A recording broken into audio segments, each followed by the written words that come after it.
चला आपण आजच्या सत्राला सुरुवात करणार आहोत. ठीक आहे, सगळ्यांनी व्यवस्थित वाचायला सुरुवात केली असेल आणि त्याचबरोबर जी काही आहे याला सुद्धा रिव्हिजन सुद्धा व्यवस्थित केली असेल. खूप महत्त्वाचं आहे रिव्हिजन करणं. ठीक आहे, तर बघा आता ज्या काही कथा आहेत इथे आपल्याला थोड्या कठीण वाटणाऱ्या किंवा न समजणाऱ्या कथा आपण घेतोय, तर त्यानुसार वाचायची आहेत. एखादी कथा समजली नाही, काहीतरी अडथळा आले तर मग ती समोरची कथा आपण पाहूयात. तसे जवळपास 3 कथा ज्या थोड्याशा समजण्यास अवघड होत्या, तशा सगळ्याच कथा थोड्या अवघड आहे समजण्यासाठी. जोपर्यंत आपण 2-2, 3-3 वेळा वाचत नाही तोपर्यंत त्या काही कळत नाही. ठीक आहे, त्याच्यामुळं पात्र चला एकदा रिव्हिजन करून घेऊ. रिव्हिजन मध्ये सांगा, चला न पाहता पटपट कथा सांगायच्या.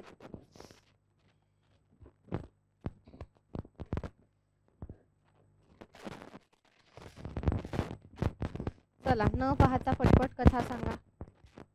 पहिली, दुसरी, तिसरी, जसं सिक्वेन्स नुसार. याच्यात काही गरज नाही सांगायची. चला सांगा. विशाल, प्रगती, काळोख्याचे कैदी, पेसू. चला ऑनलाईन विद्यार्थी, बोवाडा, प्राची, न पाहता सांगायचे. विशाल, राठोड, प्रगती, चला बोला पटपट.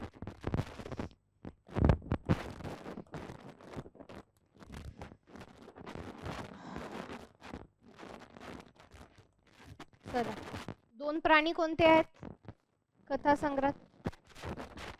हा, अजून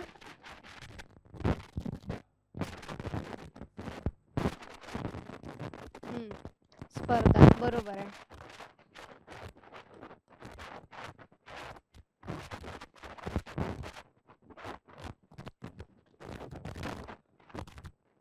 हा नाही ते याच आहे. हा जेव्हा मी पण आहे.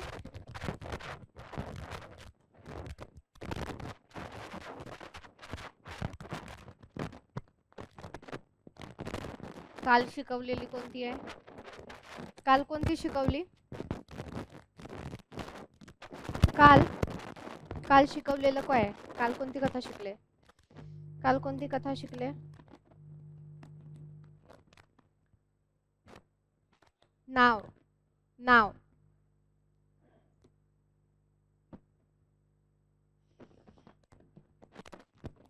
कोणती कथा शिकले काल? विद्रोह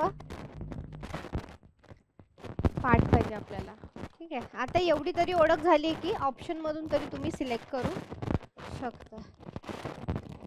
ठीक आहे, सारखं जे काही आहे लक्ष द्यायचं आहे. ठीक आहे, बघा तर आता बऱ्यापैकी आपण कथा घेतलेल्या आहे आणि समजा त्यापैकी तुम्ही वाचा सगळ्या, त्याच्यातली एखादी समजली नाही किंवा कुठेतरी मधामध्ये लाईन मध्ये समजले नाही किंवा काही असेल तर आपण ते घेऊयात.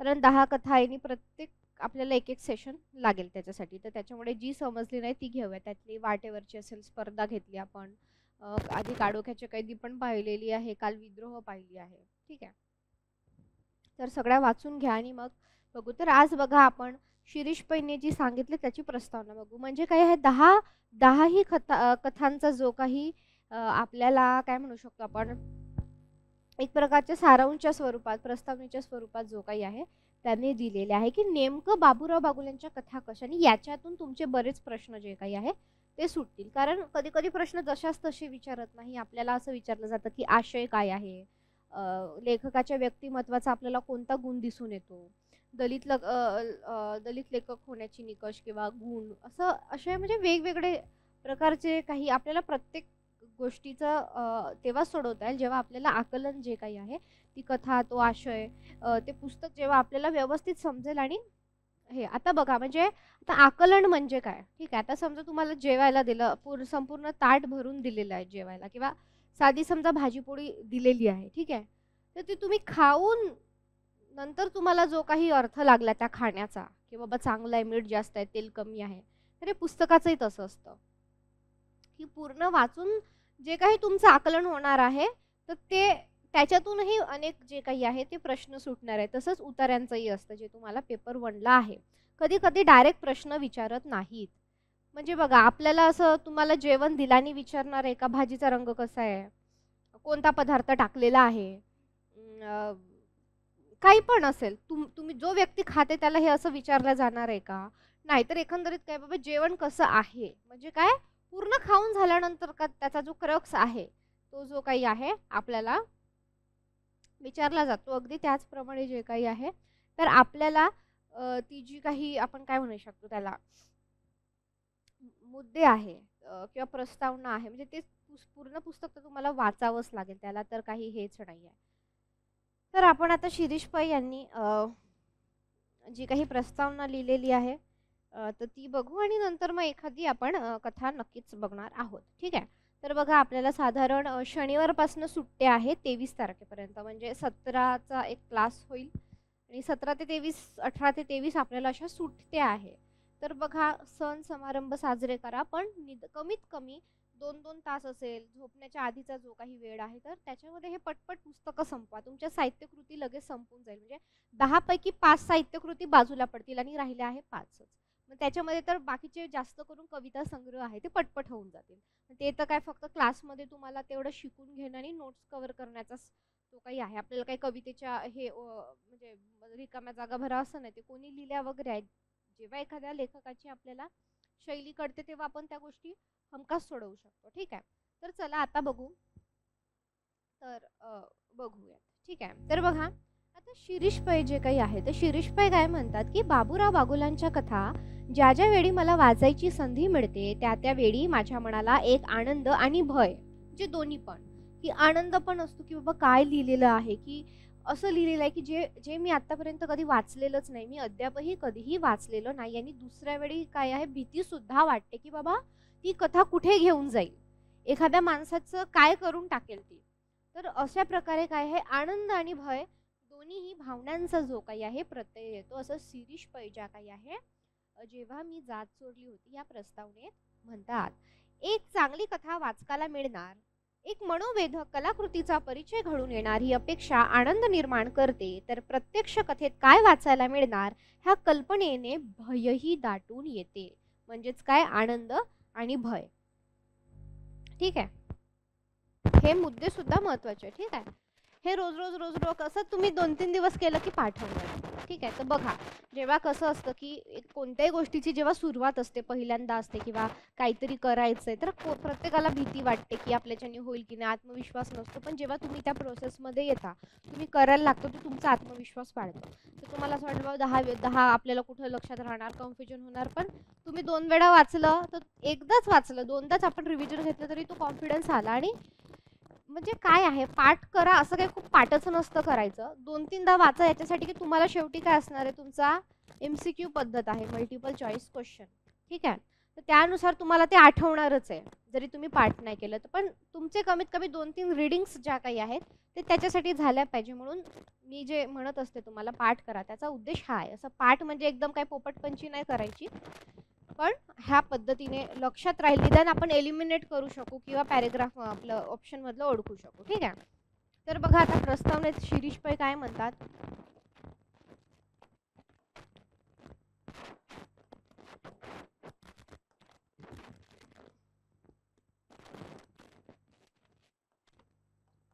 काय म्हणतात बघू.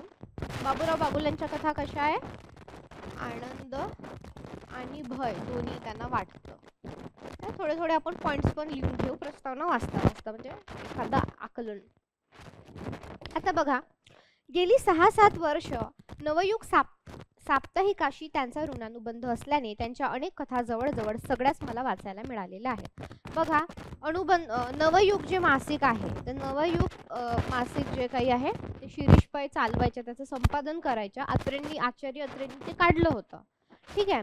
तर आधी काय म्हणजे बऱ्याच लेखकांचं असं होतं, आजही तुम्ही बघाल की एखादं पुस्तक छापण्या अगोदर काय करतात ते त्यांचे लेख असेल त्यांच्या कथा असेल, त्यांच्या कविता असेल, तर ते काय करतात, एखाद्या वर्तमानपत्रातूनही सतत आठवड्याला महिन्याला पाठवत असतात, किंवा एखादं साप्ताहिक असेल, मासिक असेल किंवा काय असेल, याच्यातूनही ते काय करतात, चालवतात. तर त्याच्यामुळे मग असं करून करून काय होतं, का लोकांना जर ते खूप आवडलं तर मग नंतर त्याचं जाऊन एक पुस्तक तयार होतं. जसं की आपले पुणे विद्यापीठामध्ये श्रीरंजन आवटे नावाचे प्राध्यापक आहे, जे राज्यशास्त्र शिकवायचे. आता ते दुसरीकडे म्हणजे आता फॉरेनला जाऊन शिकवतात. तर त्यांनी सुद्धा आपलं संविधान नावाची एक सिरीज चालू केली होती, की त्याच्यामध्ये संविधानाविषयी रोज थोडं थोडं जे काही पूर्ण संविधान आहे तर थोडं थोडं थोडं थोडं असं करून करून आपलं आय कार्ड नावाचं त्यांनी पुस्तक जे काही आहे ते. तर अशा प्रकारे लेखक करतात. तर तुम्हाला हे सुद्धा नवयुग ह्या साप्ताहिकाचं नाव तुम्हाला माहीत पाहिजे. ठीक आहे, की असा प्रश्न विचारू शकतात की जेव्हा मी जात चोरली होती यातील कथा बाबूराव बागुल यांच्या कथा आधी कोणत्या साप्ताहिकामध्ये, खालीलपैकी कोणत्या साप्ताहिकामध्ये छापून येत असेल. नवयुग हे साप्ताहिक माहीत पाहिजे. कोणी काढलं, आचार्य अत्रेंनी याची सुरुवात केली आणि संपादन कोण करत होत्या, शिरीष पै करत होत्या.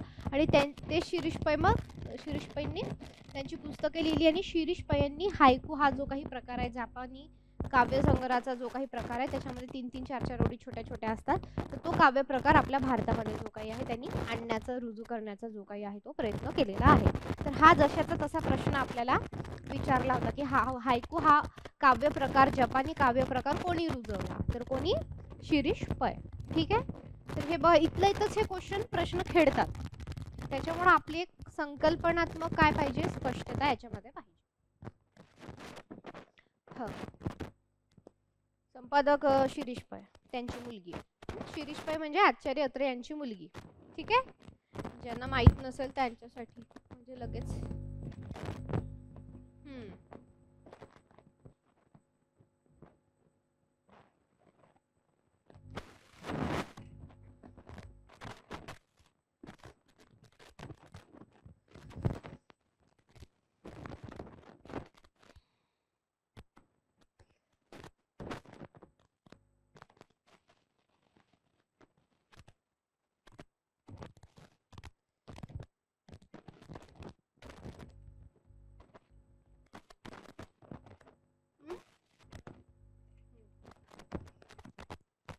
हायकूवर आपल्याला प्रश्न आला होता. ठीक आहे, क्लिअर. तर बघा, नवयुग साप्ताहिक तुम्हाला इथे लक्षात ठेवायचं, कारण तुम्ही जर पेपर पाहिले असेल तर साप्ताहिकांवर, नियतकालिकांवर आपल्याला प्रश्न आहेत. ठीक आहे, आणि हे बघा, ते काही इथून तिथून काही फारसं विचारत नाही. ते माहित आहे का विद्यार्थी कोणते पुस्तकं वाचणार आहे का, ते व्यवस्थित वाचलंय का, त्यांनी प्रस्तावना नीट वाचल्या आहेत का, त्यांना साप्ताहिकांची माहिती, नियतकालिक, जे काही प्राचीन, मध्ययुगीन, आधुनिक याची जी काही कंटिन्युटी आहे साहित्याशी, जे काही सातत्य आहे त्याच्याशी त्यांनी जोडून घेतलेलं आहे का. ठीक आहे, तर अशा प्रकारे ते बघत असतात. ठीक आहे, म्हणून त्यांच्या कथेचे स्वरूप कसे असेल याची मला कल्पना अगोदरच येऊ चुकते, अशी म्हणण्यास अतिशयोक्ती होणार नाही. तर ते संपादक असल्यामुळं काय, की प्रत्येक कथा ज्या काही आहेत त्यांच्या डोळ्याखालून गेलेल्या आहे, आणि एक अंदाज येतो की बाबा आता ही व्यक्ती कशी लिहिणार आहे, किंवा ह्या व्यक्तीने काय लिहिलेलं असेल, किंवा समोर काय केलेलं असेल, एक अंदाज येतो. ठीक आहे, म्हणजे समजा एखाद्या व्यक्तीच्या आपण सानिध्यात असलो, किंवा एखादी व्यक्ती आपल्याला माहीत असली, तर तो अंदाज बांधणं जो काही आहे तो सोपा ठरतो बऱ्याचदा. तर बघा, त्यांची ही कथा मला एका चौकटीत न मावणाऱ्या आक्रमक चित्राप्रमाणे वाटते. म्हणजे आपण पाहिलीच आहे त्यांची कथा, की म्हणजे ती फार विक्राड अशी आहे, आणि चौकटीच्या बाहेर पडणारी जी काही आहे. ढग भरून आलेले असावेत, वारा मोकट धावत सुटलेला असावा, जंगलातील झाडे खवळून पिसाळून हादरत असावीत, धूळ पाचोड्याने वातावरण गदगदून कोंदावलेले गेलेले असावे, सृष्टीच्या काळजातले वादळ कोणत्या क्षणी स्फोट होऊन उधळत बाहेर पडेल हेही सांगता न यावे, आणि अशा रौद्र रूपाचे चित्र एखाद्या व्याकुळ, बेचैन, अस्वस्थ आणि संतप्त चित्रकाराने काळ्या जांभळ्या तपकिरी करड्या रंगातून बेभानपणे रंगवावे, ते चित्र कसे दिसेल. असे चित्र कुठल्याही चौकटीत अडकून राहायला तयार नाही. म्हणजे याचा अर्थ काय, की कुठल्याही प्रकारची मर्यादा नाही आहे, अमर्यादित आहे, चौकटीत न मावल्यासारखं आहे, आणि अशा प्रकारे जे काही आहे शिरीषपय म्हणतात. ह्याच्या बऱ्याच आवृत्त्या जे काही आहे निघून गेलेल्या आहे जेव्हा मी जात चोरली होतीच्या. ठीक आहे.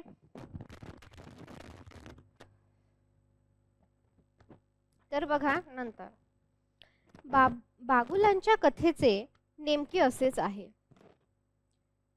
त्यांना जे सांगायचे असते ते भीषण तिरस्करणीय भावय असते, इतके की त्यासाठी शब्द शोधण्याच्या कमालीच्या यातना सहन कराव्या लागत असतील की नेमका कोणता शब्द सूट होईल बाबा ह्या प्रसंगाला किंवा ह्या वाक्याला कोणता. आपण असं कधी कधी बोलता बोलता म्हणतो अरे त्याला काय म्हणायचं त्याला काय म्हणायचं, तर त्यांना तर लिहायचंय आणि इतकं भीषण लिहायचंय, जाती वास्तव त्यांच्या कथेतून समोर मांडायचंय. जे काही हे आता फक्त कथा आहे पण हे वास्तव सुद्धा आहे असं. ठीक आहे. वास्तव असंच आहे आणि त्या वास्तवातून जेव्हा एखादा कथा लेखक कथाकार लिहित असतो तर त्याला कशाची लिंक असते, तर त्याला वास्तवाची लिंक असते. हे वास्तवातून ह्या ज्या काही आहे सगळ्या कथा रंगवलेल्या आहेत, इतके की त्यासाठी शब्द शोधण्याचा कमालीच्या यातना त्यांना सहन कराव्या लागतील. जीवनाची अधपतीत बाजू रंगवायची आणि तीही संयम सांभाळून आणि वाचकाच्या अभिरुचीला धक्काही न लागू देता. म्हणजे दोन्ही गोष्टी आहेत. कोणत्या दोन गोष्टी? की काय करायचंय, वास्तव तर मांडायचं आहे पण दुसऱ्या बाजूला काय आहे, जे वाचक आहे त्यांची जी काही अभिरुची म्हणजे काय, अभिरुची म्हणजे आवड. ओके, तर त्याला धक्काही लागला नाही पाहिजे. म्हणजे दोन्ही गोष्टी ज्या काही आहेत महत्वाच्या आहेत. ह्या बिकट कामाचा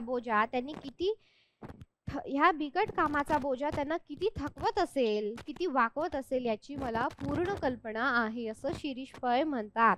जीवनाची सडलेली बाजू रंगवण्याचा लेखक हा स्वतःही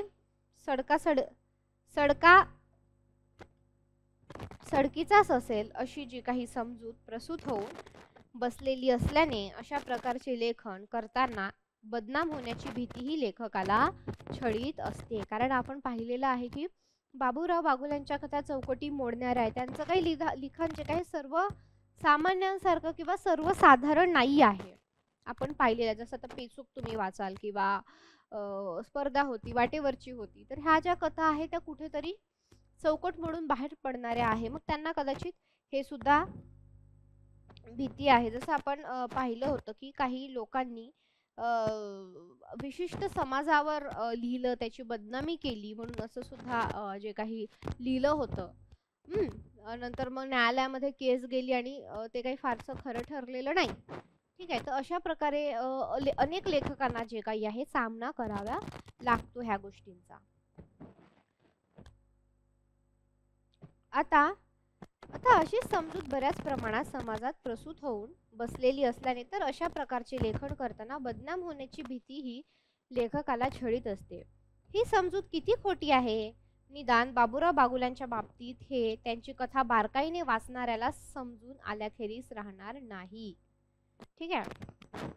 की असं बघा, एक काही लोकांचा पायंडा असतो की नुसतंच कोणाला तरी पाय खेचण्याचे काम किंवा त्यांच्या सोबत जे शर्यतीत असतात किंवा जे काही असेल, पण जेव्हा आपण त्या कथा वाचतो तर आपल्याला त्याचं जे काही आहे भीषण वास्तव, म्हणजे लेखकाला काय मांडायचं आहे, कोणामध्ये आग लावायची नाही किंवा काहीतरी कोणाला तरी हे करायचं नाही आहे, तर काय करायचं आहे की एक जात वास्तव आहे ते सगळ्यांसमोर मांडणे आणि त्याचं भीषण रूप जे काही आहे ते दाखवून देणे कथेच्या माध्यमातून, साहित्याचा वापर करून, हे आपल्याला त्याच्यामध्ये दिसते जे काही आहे.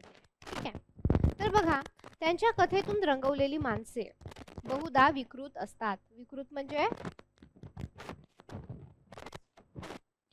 मानसिक विकृत असतात, शारीरिक विकृत असतात, वेडीवाकडी असतात, काही निरपराध असूनही समाजाने हद्दपार केलेली असतात. अडाणी, आंधळी,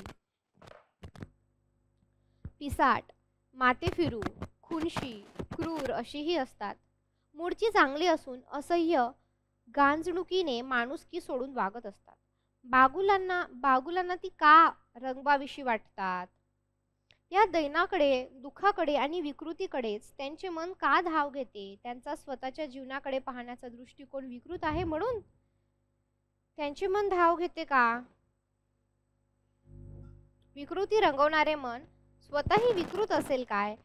असेल आणि असणार नाहीही.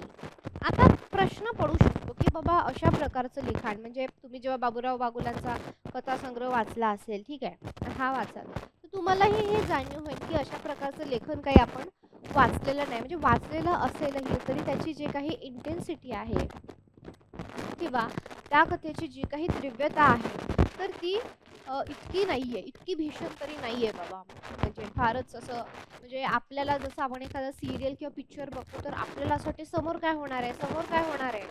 तर बाबूराव बागुलांच्या कथेमध्ये ती शक्ती आहे की, किंवा त्यांचं ते शब्द सामर्थ्य आहे किंवा त्यांच्या त्या कथेचं सामर्थ्य आहे की समोरच्याला जे आपण म्हणतो ना सस्पेन्स ठेवणं कथेमध्ये, किंवा समोरच्याच्या हृदयाची हार्टबीट वाढवणं, धडधड वाढवणं, किंवा समोर काय असेल घाबरवून टाकणं, किंवा तुम्ही काही काही कथा असे वाचतात की तुमचे डोळे आपोआप काय होऊन जाईल, पाणावून जाईल, किंवा समाज व्यवस्थेची आपल्याला चीड येईल, जाती व्यवस्थेची आपल्याला चीड येईल, की आपल्याला वाटेल की हा हिंदू धर्म किती गुडी गुडी आहे, किंवा आपण छान दिवाळी साजरी करतो, आपण छान होळी लावतो, आपण दसरा साजरा करतो, आपण अहिंसा आणि हिंसेच्या गोष्टी सांगणारी लोक एका स्त्रीला चक्क जाळून टाकतो आणि मग होळी साजरी करतो. म्हणजे किती मोठी अहिंसा आहे. कोणी कितीही वाईट वागलं असेल किंवा कोणी कितीही काही केलं असेल, म्हणजे होळीला जी होलिका असते तर तिला काय केलेलं आहे की सगळ्यांसमोर जाळलेलं जे काही आहे, आणि म्हणून आपण होळी मनवतो ना, आणि मग म्हणतो की काय म्हणतो आपण की कशी वाईटावर चांगल्याची मात वगैरे. पण तुम्ही एका स्त्रीला जाळता म्हणजे इतकी मोठी अहिंसा कुठून येते? म्हणजे तुम्हाला ते जाळण्या व्यतिरिक्त दुसरी कुठलीही शिक्षा दिसली नाही का? किंवा एखाद्याला मारून तुम्ही दसरा जे काही आहे साजरं करता म्हणजे आणि नाचता वगैरे ह्या सगळ्या गोष्टी, तर दुसरं तुम्हाला पर्याय नाही दिसले का? म्हणजे प्रश्न काय आहे? प्रश्न आहे अहिंसा आणि हिंसेच्या गोष्टीचा. किंवा तुम्ही एकीकडे दिवाळी साजरी करता आणि दुसरीकडे जे काही आहे दलित लोकांना जे काही आहे गावकुसा बाहेर ठेवता. तर मग आपल्याला जोपर्यंत आपण हे सगळं वाचत नाही, जोपर्यंत आपल्याला ह्या सगळ्या गोष्टीची जाणीव होत नाही, जोपर्यंत आपल्याला जात व्यवस्था, वर्ण व्यवस्था ह्या सगळ्या गोष्टी दिसत नाही, तोपर्यंत आपल्याला काय वाटतं की सगळं असं गुडी गुडी छान आहे, वा किती छान, आपण दिवे लावतो, आपण रंग लावतो. पण जर आपण त्याच्या मागची कधी पार्श्वभूमी तपासून पाहिलेली आहे का, की या हे साजरं करण्यामागचं कारण, कथा, दंतकथा जे काही आहेत ते काय आहेत बाबा? ह्या सगळ्या गोष्टींचा आपण विचार केलेला आहे का? तर ते जे काही विचार प्रवृत्त करायला लावत असते ते असतं साहित्य. कुठलंही साहित्य, तमिळ साहित्य असेल, तेलुगू साहित्य असेल, इंग्लिश लिटरेचर असेल, काही असेल, तर ते काय ते कशाच्या माध्यमातून होतं? ते साहित्याच्या माध्यमातून होतं. ठीक आहे. तर मग आता बाबूराव बागुलांनी हे मांडलं, मग बाबूराव बागुल काय पागल होते का? का विकृत होते का? होते का म्हणून त्यांनी असं लिहिलंय का? नाही. तर काय लेखकाला दिसते किंवा लेखकाला अधिक दिसते आणि दलित लेखकाला काय अधिक अधिक दिसते. दलित म्हणजे जसं तुम्ही धर्मानंद कोसंबी यांचं नाव ऐकलं असेल तर त्यांनी म्हटलेलं आहे की जर तुम्हाला जर दुःखाची चिकित्सा करायची असेल किंवा तुम्हाला जर दुःखाचा शोध घ्यायचा असेल तर त्यासाठी तुम्हाला काय करावे लागेल?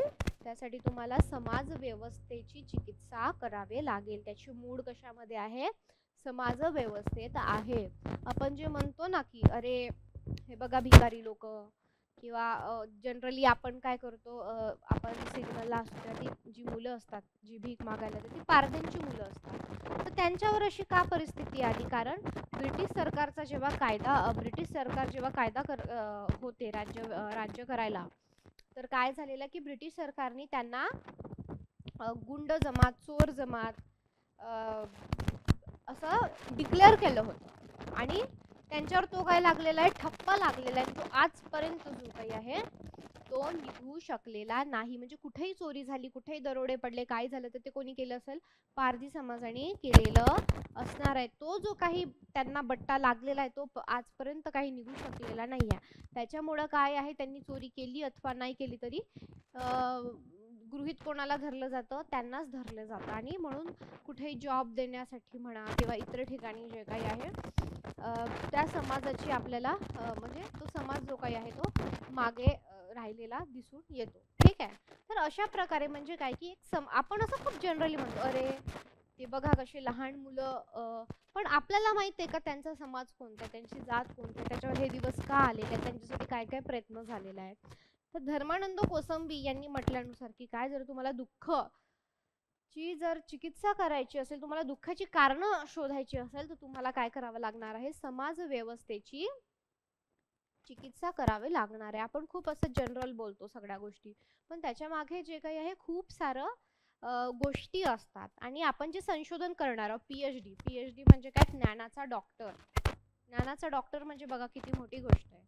शरीराचा डॉक्टर पण मोठी गोष्ट आहे. ज्ञानाचा डॉक्टर बघा की एखादा मुद्दा आहे तो खोडून काढणे, तो पटवून देणे, तो चूक आहे का बरोबर सांगणे, त्याच्यावर संशोधन करणे, हे जे काही आहे पीएचडी धारकाचं काम असतं की संशोधन करणे. तुम्ही जो विषय घ्याल त्याच्यामध्येच अर्थात तुम्हाला काय करायचं आहे की खूप डिटेलमध्ये अभ्यास आहे, खूप वरवरचं आहे. आपण बाकीच्या ठिकाणी जे काही आपण बोलतो, रस्त्यावर, पानठेल्यावर, टपरीवर, चहाच्या ठिकाणी, घरात वगैरे, हे खूप वरवरचं आहे. पण हे जे काही सगळे बेसिक्स आहे हे शोधण्याचं, याचा अभ्यास करण्याचं काम असतं संशोधकाचं. म्हणून पीएचडी संशोधन जे काही याला खूप जास्त महत्त्व आहे. याला फॉरेनमध्ये फंडिंग सुद्धा आहे. म्हणजे तुम्हाला जर उद्या वाटलं की तुम्हाला जर बाहेर जाऊन पीएचडी करायचं आहे, तर तुम्ही जर्मनीमध्ये जाऊन पीएचडी करू शकता, तुम्ही मॉरिशसला जाऊन पीएचडी करू शकता, तुम्ही गोव्याला जाऊन पीएचडी करू शकता, तुम्ही तिकडे वाराणसी साईडला जाऊन पीएचडी करू शकता. तर असं अफाट गोष्टी आहेत तिथे तुम्ही करू शकता, जर तुमची खरंच इच्छा असेल तर मनापासून. ठीक आहे.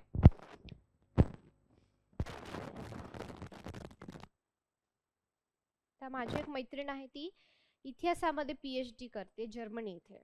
ठीक आहे. तर तिने सांगितलं की जे हो जर्मनीला आहे, मॉरिशसला आहे.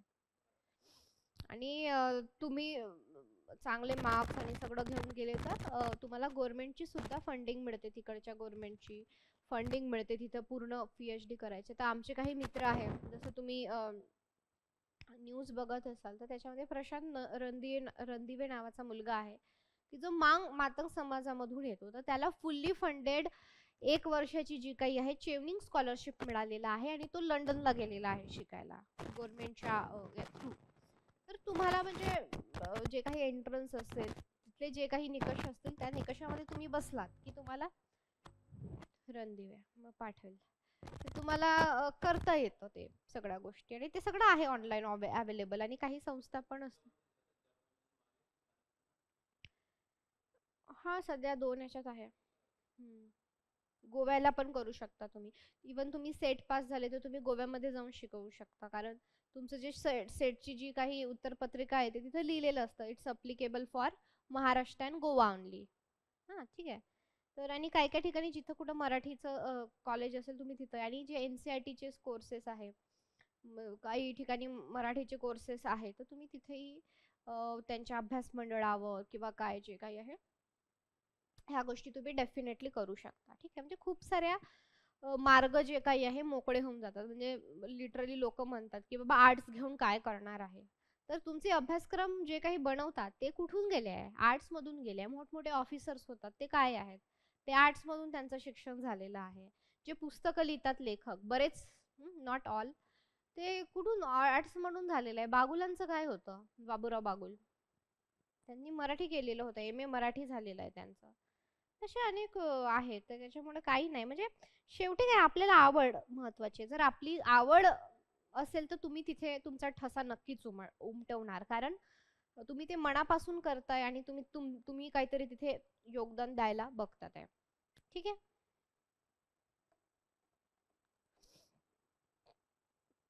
तर बघा आता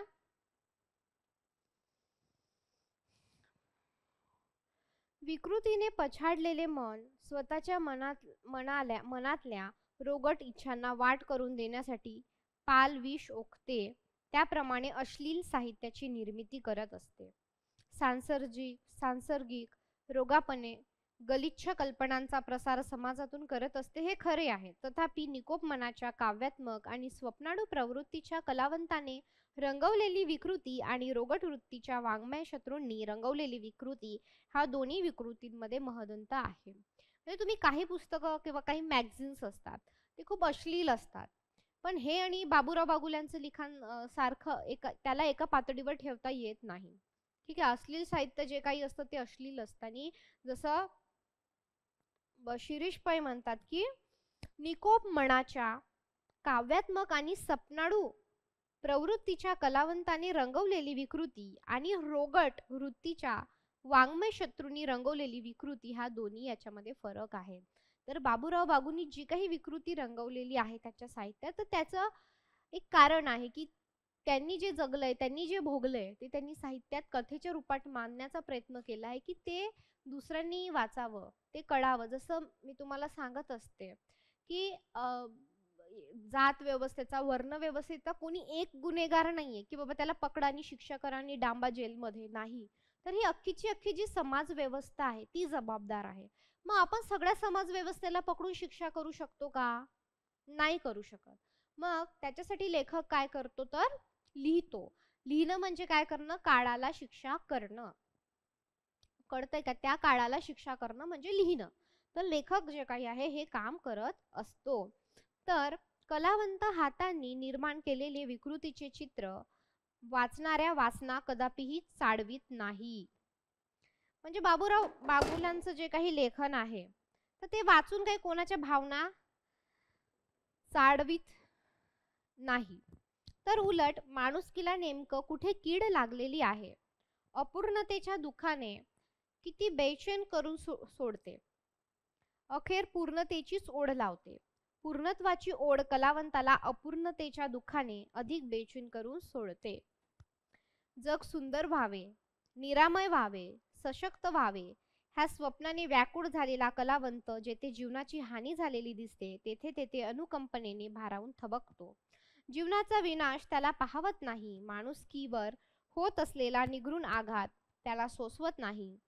मग त्याच्या अंतकरणातले वादळ जागे होते. शब्द बाहेर पडण्यासाठी तडफडू लागतात आणि त्याला ओरडून समाजाला सांगावेशी वाटते, जरा डोळे आणि कान उघडून ठेवून पहा, भोवताली काय चालले आहे.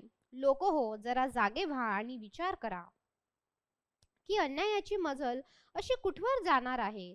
समाजातील दुःखे कलावंतांनी अशा तळमळीने आणि पोटतिडकीने समाजापुढे मांडली नसती तर जगामध्ये माणुसकीचे संरक्षण करणारे अनेक कायदे घडलेच गेले नसते.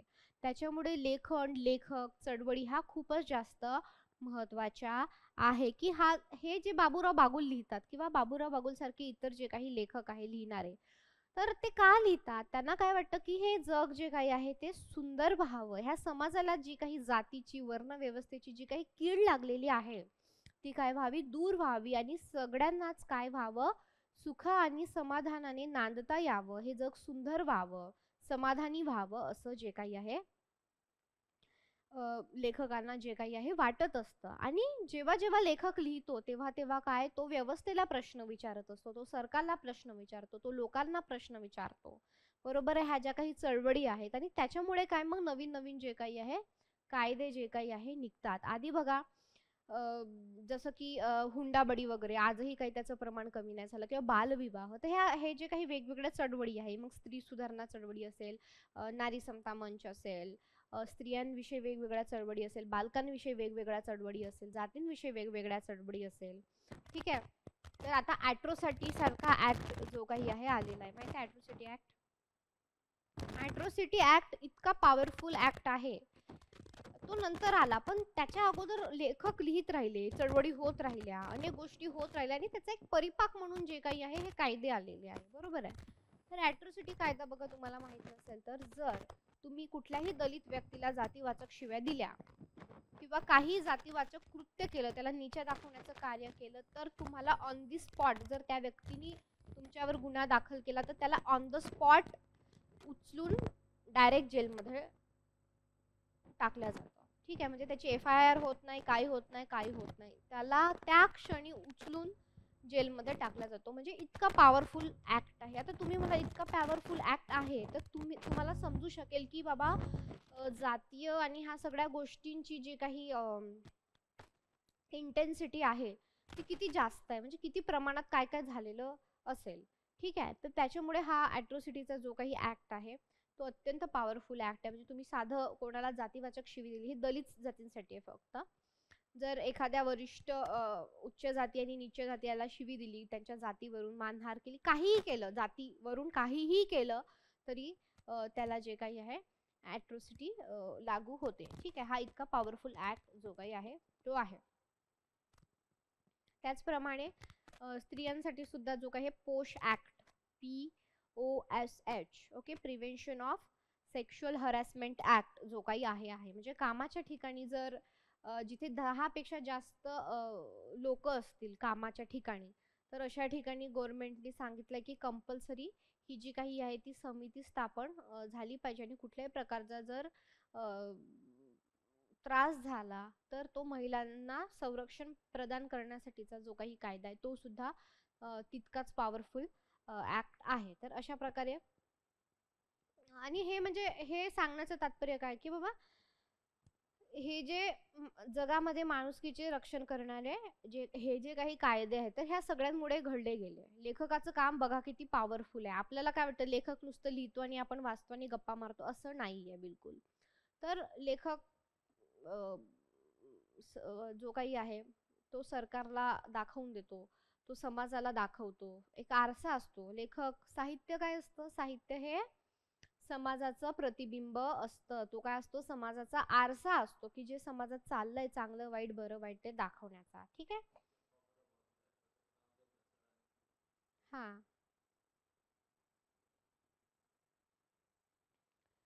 गंगाधर पानतावणे आहेत, अनेक आहेत असे. म्हणूनच माणसांमधली विकृती रंगविण्याचा लेखकाला संपूर्ण हक्क आहे. माणसांमधली विकृती रंगवण्याचा लेखकाला हक्क आहे.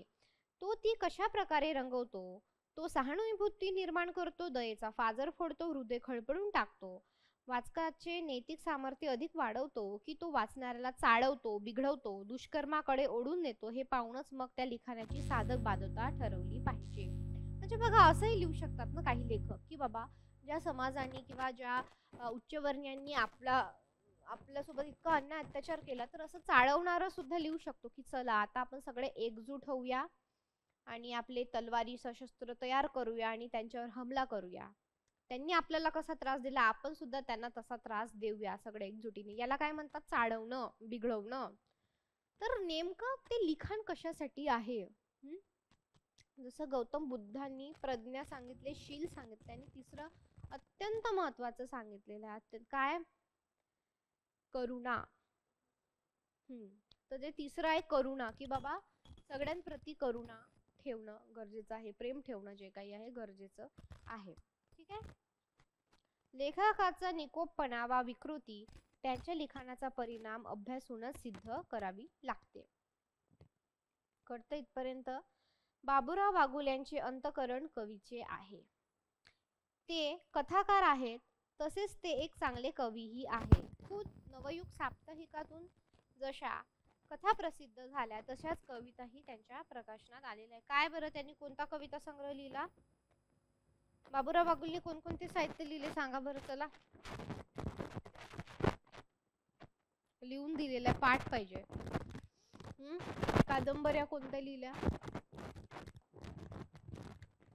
कादंबऱ्या कोणत्या लिहिल्या, कविता कोणत्या लिहिल्या, आणि कथा कोणत्या लिहिल्या, चला सांगा. हे असे प्रश्न येतात, तुमचे मार्क्स जातात. रिव्हिजन न केल्यामुळे. खूप महत्वाचं आहे revision. There is no vision without revision. एक वेळचा दुसरा अभ्यास केले तर नाही चालते, पण हा पाहिला.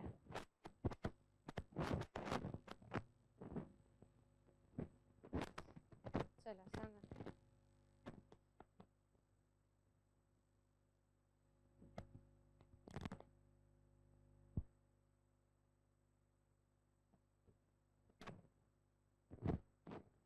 सांगा.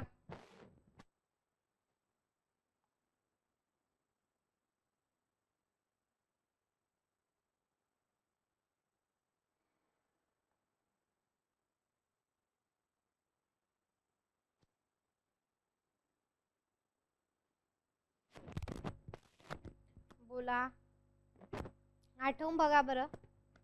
काय काय लिहून लिहून दिलं ना? हे तर मान्य आहे ना की लिहून दिलंय म्हणून? माहित आहे की नाही? हे तर मान्य आहे ना लिहून दिलंय का नाही म्हणून?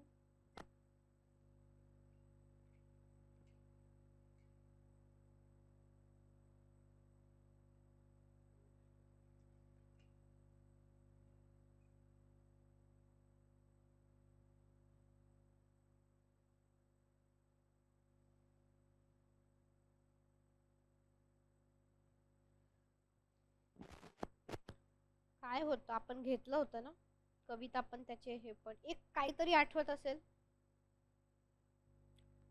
कथा संग्रह तर फक्त 2 आहे आणि जे हे आहे कविता संग्रह तर एकच आहे फक्त, आणि आपण तो क्लासमध्ये डिस्कस पण केला होता. मी वाचून पण दाखवला होता तुम्हाला. तुम्ही पान पण खोलून नाही बघत, तशाने कसं व्हायचं मग?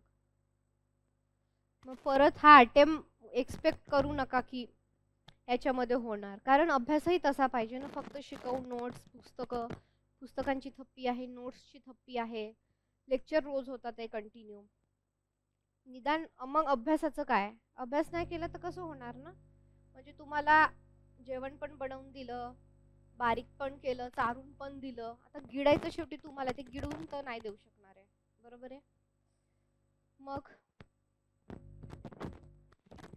गिळलंच नाही तर पोट कसं भरणार? पोट भरणं शक्य नाही, म्हणजे एक्झाम पास होणं मग कठीण आहे अशाने. परत तुम्हाला 6 महिने अजून लागू शकेल.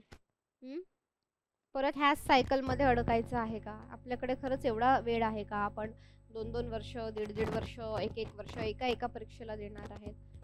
पुढे PhD करायचे, PhDला 5 वर्ष लागतात, कधी 6 वर्ष लागतात, कधी 4 वर्ष लागतात. एखादं तुम्हाला भविष्यात पुस्तक लिहिण्याची पण हे असेल, त्याला पण 1-2-3 वर्ष लागणार. आणि एज लिमिट पण असते ना, एज लिमिट पण आहे, बरोबर आहे?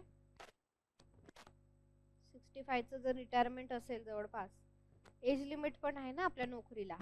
मग 1-1 वर्ष, 1-1 महिना, 1-1 दिवस महत्वाचा आहे. काही जणांना समोर जाऊन कुलगुरू वगैरे पण बनायचं असेल. कुलगुरू म्हणजे अख्ख्या विद्यापीठाचा हेड. पुणे युनिव्हर्सिटीच्या अंदर जितकेही कॉलेजेस येतात त्या सगळ्या कॉलेजेसचा हेड म्हणजे काय असतो? Chancellor, vice chancellor. त्याच्यानंतर बोला, ऍटलिस्ट 2 पेज वाचायला काय होतं तुम्हाला घरी जाऊन? बोला, इथे मेसेज करा प्रगती, तुम्हाला काय बोलायचे. घरी जाऊन 2 पेजेस उघडणं होत नाही का? फक्त 2 पेज. आपल्याला काय काय जास्तच वाचायला सांगितलेलं नाही. काही मुलं 8-8, 9-9, 10-10 तास अभ्यास करतात, ते पहिले येतात देशात वगैरे नेटच्या परीक्षेत. फक्त आपल्याला काय करायचं की जेवढं लिहून दिलेलं आहे तेवढं वाचायचं आहे, तेवढंच. 15-15, 20-20 मिनिटांचं ते वाचन आहे, 2 पानं वगैरे समजा लिहून दिली तर.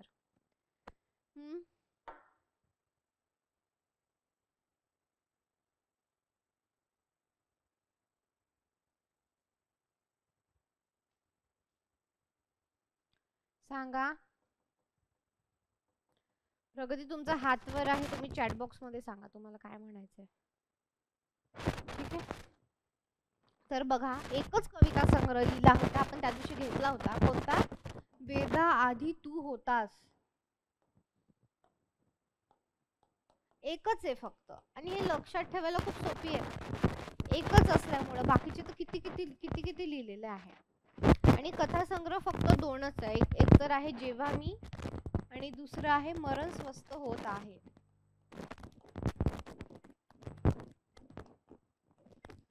आणि कादंबऱ्या मात्र जास्त लिहिलेल्या आहेत त्यांनी. काय काय लिहिलेलं आहे? अघोरी, अघोरी आहे. त्यानंतर काय आहे? अपूर्वा आहे,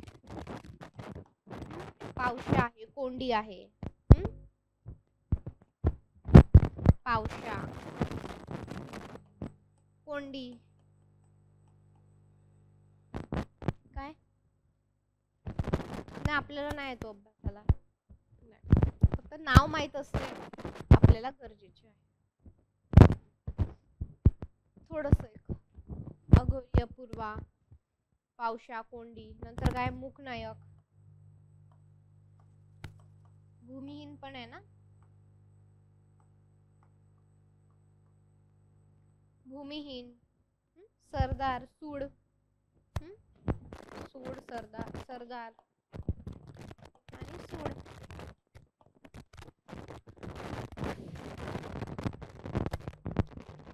सरदार, सूड.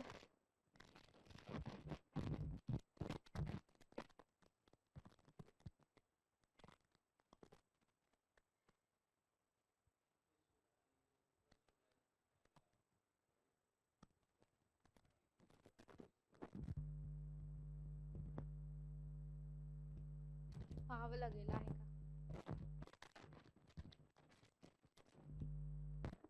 ठीक आहे. तर थोडं थोडं आपल्याला माहित पाहिजे, आपण जे जे वाचतोय शिकतोय, थोडं थोडं रोज रोज जरी आपण हे घातलं तरी आठवण पानं जे काही आहे. आणि वैचारिक मध्ये आंबेडकर भारत आणि दलित साहित्य असं त्यांनी जे काही आहे ते लिहिलेलं आहे. ठीक आहे.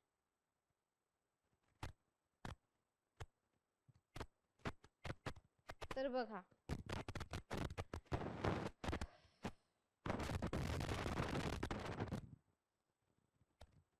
आता ज्या वेदनेतून बाबूराव बागुल त्यांची जी काही कथा आहे, तर त्या कथेने तळमळून जन्म घेतलेला आहे आणि त्या वेदनेतूनच त्यांची कविता ही जन्माचा अट्टहास धरूनच जी काही आहे बाहेर पडलेली आहे. एकच त्यांचा कविता संग्रह वेदा आधी तू होता. आपण ते त्या दिवशी पाहिलंय की वेद कोणी निर्माण केले, माणसाने निर्माण केलं. धर्म कोणी निर्माण केले, माणसाने निर्माण केले. जात कोणी निर्माण केली, माणसाने निर्माण केली. आणि आपण शेवटी काय करतो, माणसंच माणसाशी नीट वागत नाही. आपण सांगतो की हे धर्माने सांगितलंय, शास्त्राने सांगितलंय, पण हे सगळं निर्माण करणारा माणूसच आहे ना. तर मग बाबूराव बागुल काय म्हणतात की वेदा आधी तू होतास. जसं तू आम्हाला सांगतो ना, धर्मग्रंथामध्ये हे लिहिलेलं आहे, पुराणांमध्ये हे लिहिलंय, पण हे सगळं माणसाने लिहिलेलं आहे. म्हणून हे माणसा वेदा आधी तू होतास. त्याचं जे काही आशय आहे, सारांश आहे त्या कवितेचा जो आहे तो हा आहे. कळतंय का तुम्हाला? वेदा आधी तू. त्या दिवशी आपण पाहिली सुद्धा होती की जी काही कविता आहे ती पाहिली होती आपण. ठीक आहे. तर बघा, मला आठवते की नवयुगकडे पाठवून दिलं. त्यांच्या ज्या कथा कविता बऱ्याच प्रसिद्ध झाल्या. माझ्यापेक्षा माझी कथा स्वातंत्र्यात जगत आहे अशा आशयाचे एक वाक्य त्या पत्रात होते आणि ते काळजाला डसणारे वाक्य होते. की म्हणजे याचा अर्थ काय की माझी जी काही कथा आहे ती कथा कविता स्वातंत्र्यात जगते. म्हणजे काय, ती कुठेही जाऊ शकते, ती कोणीही वाचू शकते, ती प्रकाशित होऊ शकतो. पण मला काय आहे, जातीची धर्माची काय आहेत बंधने आहेत जी माझ्या कवितेला नाही आहेत. म्हणून बाबूराव बागुल काय म्हणतात की माझ्यापेक्षाही माझी कथा स्वतंत्र जगत आहे. ठीक आहे. हे वाक्य लक्षात ठेवायचे. तुम्ही चला, माझ्यापेक्षा माझी कथा स्वातंत्र्यात जगत आहे.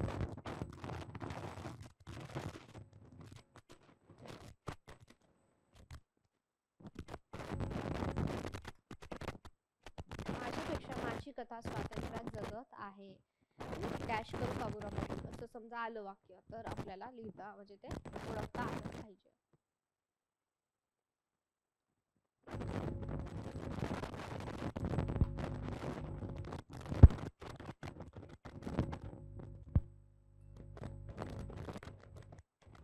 झालं लिहून सगळ्यांचं? तर बघा, आता त्यांची कथा जी काही होती बाबूराव बागुलांची, तर नवयुग मधून ती प्रसिद्ध होत होती. आणि त्यानंतर ते नवयुगच्या कचेरीमध्ये म्हणजे ऑफिसमध्ये काय बऱ्याच वेळा येऊ लागले. म्हणजे सारखं जे काही आहे येणं जाणं. कसं येत होते ते, भीत येत होते, दबकत येत होते, अस्वस्थपणे ते त्यांच्या जे काही ऑफिस आहे तर त्याच्यामध्ये ते प्रवेश करत होते. आता तेव्हा ज्योती स्टुडिओ नावाचा एक स्टुडिओ होता आणि त्यावेळी नवयुगचं जे काही ऑफिस होतं ते तिथं होतं. आपण बघतो बऱ्याचदा की काही ऑफिस असतात ते एक तात्पुरती, म्हणजे नंतर थोडं दुसरं काहीतरी बांधकाम त्यांचं सेपरेट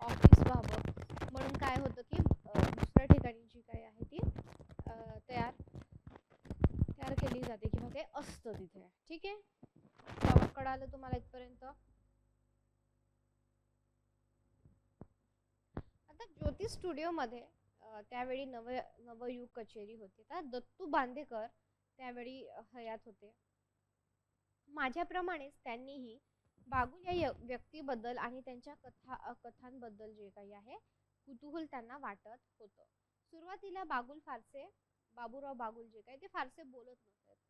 अर्थातच ना, व्यवस्थेची इतकी भीती आहे, बाहेरच्या जगाची इतकी भीती आहे, तर त्याच्यामुळे ते काय असणार आहे, भीत दबकत थपकत असणार आहे. समजा आपण उदाहरणार्थ आता समजा आपण काही क्लासरूम आहे, आपण इथे काहीतरी मीटिंग घेतोय आणि आपण समजा उदाहरण देते फक्त की एक बाहेर कुठला तरी मुलगा आहे जो काही भीक मागतोय किंवा काहीतरी विकणारा मुलगा आहे आणि त्याला जर आपण इथे आणला, तो काय असं आपल्यासारखं येऊन कॉन्फिडेंटली बसणार आहे का?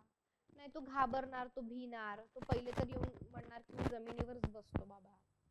हे ह्या सगळ्या गोष्टी आहेत ना, कारण अनेक गोष्टी त्याला त्याची जी कारण आहेत ती अनेक आहेत त्या पद्धतीने. तर त्याच्यामुळे सुरुवातीला जे काही बाबूराव बागुल होते ते फारसे काही बोलत नसत. त्यांना कशाची तरी धास्ती किंवा संकोच वाटल्याप्रमाणे ते वागत. मग जेव्हा का त्यांना आढळून आले की आपल्या कथांचे आणि आपले येथे स्वागत होते आहे, तेव्हा ते जरासे हसू लागले, मनमोकळेपणाने बोलू लागले आणि आपल्या मनात घोळणाऱ्या एक एक कथाकल्पना ऐकवू सुद्धा लागले. मला आठवते की बांदेकरांना त्यांची ह्याच ग्रंथसंग्रहात ग्रंथित झालेली गुंड ही कथा अत्यंत आवडली होती. आपल्याला आहे ना इथं गुंड कथा. त्या गुंड कथेमध्ये असं सुद्धा आहे की give me some chips, does she love me, अशा प्रकारे त्यांचं संभाषण जे काही आहे आलेलं आहे. तर हे आपल्याला माहित पाहिजे प्रश्नाच्या दृष्टीने. ठीक आहे. त्यांच्या काळजात कोंडलेल्या एक एक कल्पना जेव्हा आमच्या समोर निसंकोचपणे मांडू लागले, तेव्हा आम्हाला आश्चर्याने नवे धक्के बसू लागले. ह्या माणसाने किती पाहिलेले आहे, किती सोसलेले आहे याची कल्पना येऊ लागली. तसतशी आम्हाला त्यांची स्वतः जडजबड दडून ठेवलेले आहे खताचे भांडार फोडण्याची जबरदस्त इच्छा होऊ लागलेली आहे. जसं तुम्ही गावामध्ये वगैरे गेलेले असाल, तिथं आपण बोलतो जनरली, किंवा असं बोलायची सवय ठेवायची. त्याच्यातून सुद्धा आपण अनेक गोष्टी शिकतो. तुम्ही उद्या प्राध्यापक होणार आहात, संशोधन करणार आहात, तर तुम्हाला जर उद्या वाटलं की बाबा तुम्हाला ऊसतोड कामगार महिलांवर काहीतरी संशोधन करायचं आहे साहित्यिक दृष्टिकोनातून, किंवा तुम्ही जिथून आलेला आहे. तर माझा एक मित्र आहे, तो मुंबई युनिव्हर्सिटीमध्ये काय करतोय की बाबा वऱ्हाडी बोलीतली जे काही कथासंग्रह आहे, स्त्रियांनी लिहिलेले कथासंग्रह, त्यांचा तो PhD ला त्याचा एक अभ्यास असं त्याचा विषय आहे. तुम्ही असं करू शकता. मग हे तुम्हाला कधी सुचेल, हे कधी करायचंय का बाबा आपापल्या भागात काय वैशिष्ट्य आहे जे आतापर्यंत संशोधन झालेलं नाहीये, किंवा जरी झालेलं आहे तरी तुम्हाला असं वाटतं की हे ह्या वेगळेपणाने किंवा ह्या पद्धतीने त्याच्यावर संशोधन करायचं, तुम्ही करू शकता. तुम्हाला आता तिकडचं समजा आपण पाहिलं तर तुम्ही कुठल्या तरी गावाला गेले, आपण त्यांना जनरली विचारले की बाबा तुमची दिनचर्या काय असते, ते सांगणार की बाबा आम्ही 4 वाजता उठतो, इथून पहिले काय करतो, शेण शोधतो. कशासाठी? सडा मारण्यासाठी, सारवण्यासाठी, शिंपण्यासाठी. त्याच्यानंतर काय करतो बाबा, आम्ही दात घासतो. दात कशाने घासतो तर लिंबाची जी काडी असते त्याने घासतो, किंवा कोणी कोणी मिश्री लावतात. मिश्री मी तुम्हाला त्या दिवशी सांगितलं. अशा अनेक गोष्टी. त्यानंतर काय करतात, मग काही नाही, सरपण आणायला जातो. मग असं जे काही आहे त्या पद्धतीने गोष्टी चालतात. काही स्त्रिया तुम्हाला असंही, तुम्ही दुसऱ्या स्त्रियांशी बोलाल ते म्हणणार की बाबा घरचंही करायचंय, दारचंही करायचंय, नवरा दारू पिऊन पडलेला असतो लोळत, सारखा घरात झोपलेला असतो, लोळत पडला. म्हणजे तुम्ही जर गावामध्ये गेल ते भीषण आहे. म्हणजे हे दलित साहित्य आहे, बरोबर आहे. अशा प्रकारचे तुम्ही वेगवेगळं हे करू शकतात की बाबा एक स्त्री जीवनातलं जे काही व्यथात्मक आहे, की तुम्ही गावाकडे बऱ्याच ठिकाणी बघाल की आपण शहरात आल्यानंतर म्हणतो वर्किंग वुमन, वर्किंग वुमनला ती घरातलं करते, बाहेर करते असं वगैरे. पण गावातही याच्यापेक्षा जास्त भीषण स्थिती आहे. का गावातल्या स्त्रिया शेतात जात नाही? का गावातल्या स्त्री सरपण गोळा करायला जात नाही? का गावातल्या स्त्रिया ती जी पानं असतात ज्याच्यापासून तंबाखू बनवली जाते, तर त्याला कशाची पानं म्हणतात? हा, तेंदूपत्ता. तर तो तेंदूपत्ता जमा करणं इतकं जीवघेणं आहे की जर म्हणजे तिकडचा जो सगळा भाग आहे तो वाघ असतात. आणि तुम्ही पुष्कळ सारे न्यूज मध्ये पाहिलेलं असतं की तेंदूपत्ता गोळा करणाऱ्या महिलेला वाघाने खाल्लं वगैरे सगळ्या गोष्टी.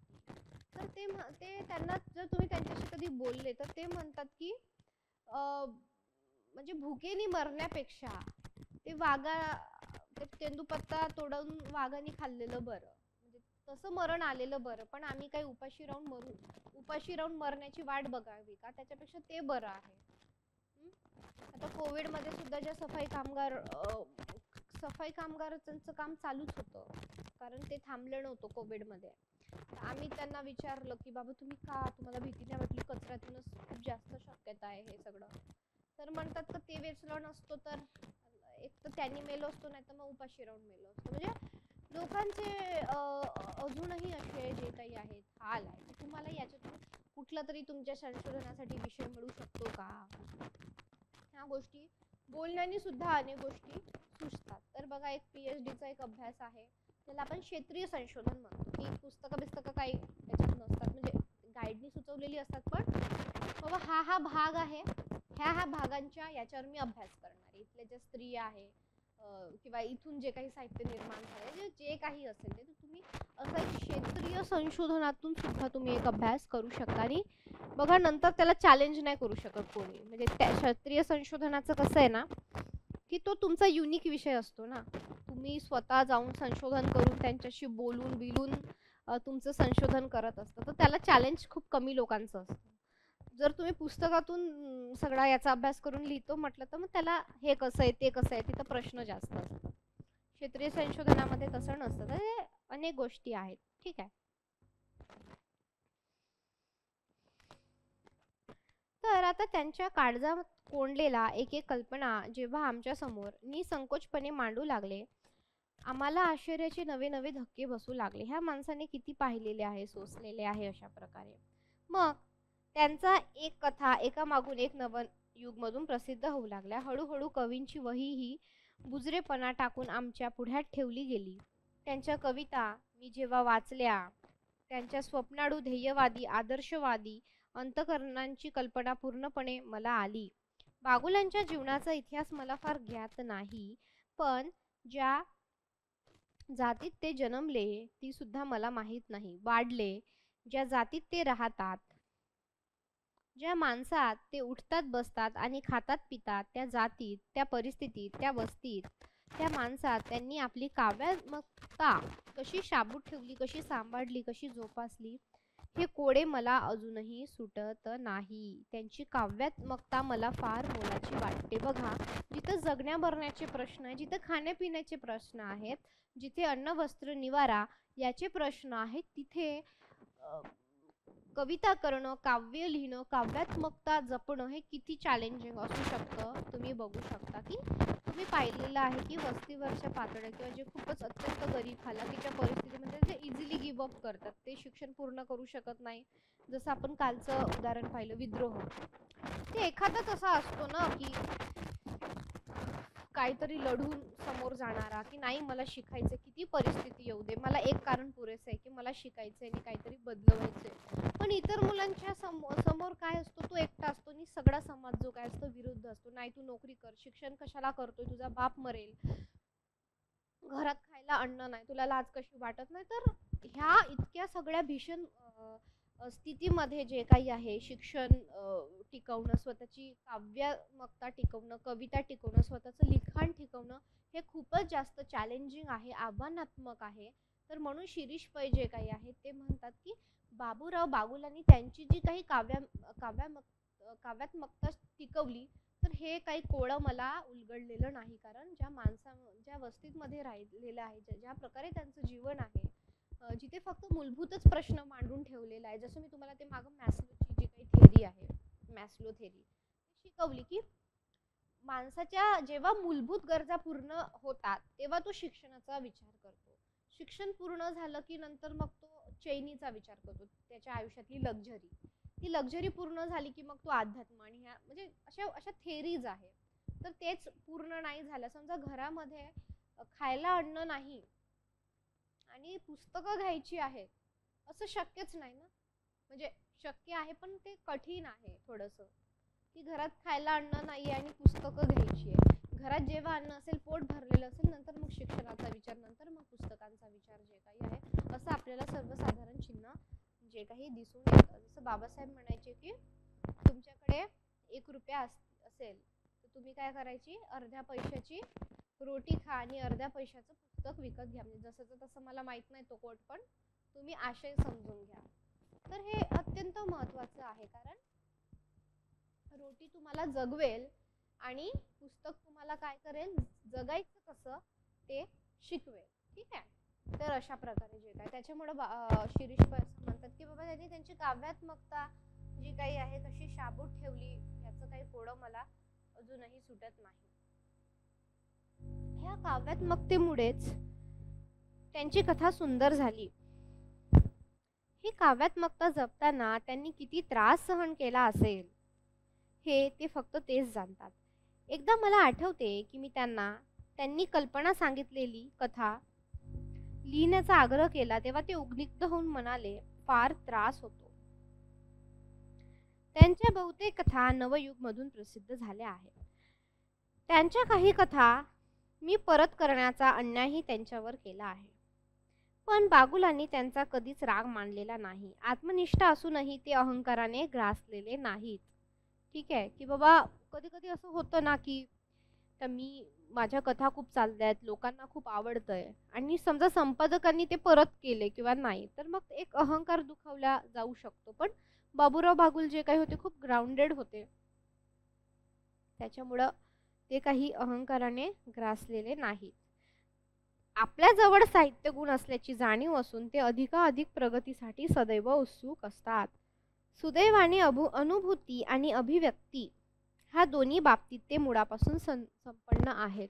मला सांगा बरं, अनुभूती आणि अभिव्यक्ती ह्या दोघांचा अर्थ काय?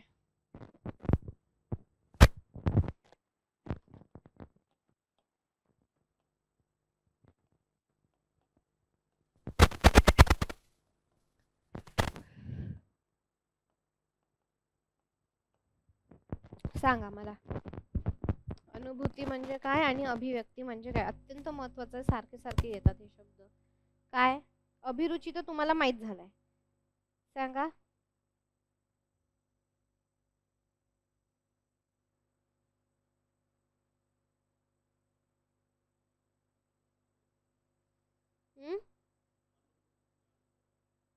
Very good.